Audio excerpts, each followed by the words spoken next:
નમસ્કાર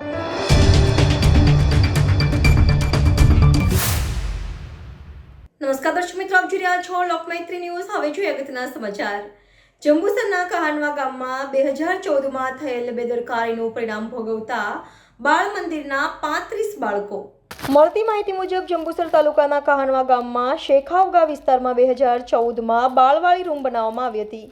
આ બાળવાડી રૂમ જે તે સમયે કાયમભાઈ રસુલભાઈના ખેતરમાં બનાવવાની મંજૂરી તથા ઠરાવ કરી ગ્રાન્ટ ફાળવણી કરવામાં આવી હતી, પરંતુ ગ્રાન્ટ ફાળવણી થયા પછી જે તે સમયે તલાટી, સરપંચ, સુપરવાઇઝર, એન્જિનિયર તથા કોન્ટ્રાક્ટર જેવા તમામ લોકોએ ખરાઈ કર્યા સિવાય આ બાળવાડી રૂમ ઇસ્માઇલભાઈના ખેતરમાં બનાવી દીધેલ હતો।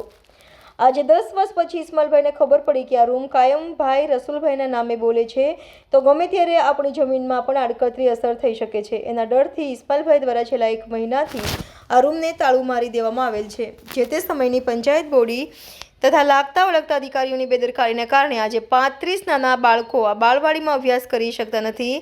તેમના ભણતરનો પ્રશ્ન એક પાયો આ બેદરકાર લોકોએ છીનવી લીધો છે।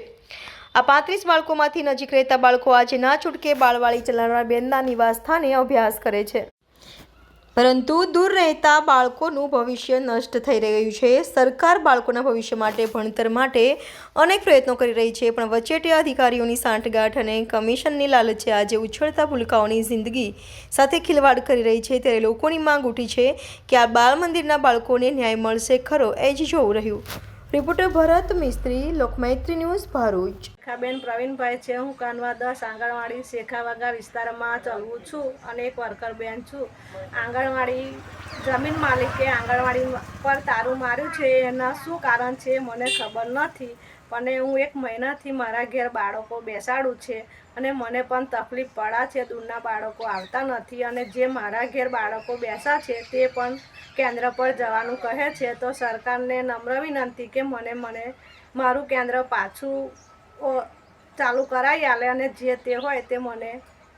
મીનાબેન, અમારા ખેતરમાં આંગણવાડી છે તે બીજાના નામ પર બોલે તે અમે તારું મારી દીધું છે। અમીનાબેન અહેમદ, આંગણવાડી અમારા ખેતરમાં બાંધી દીધી છે।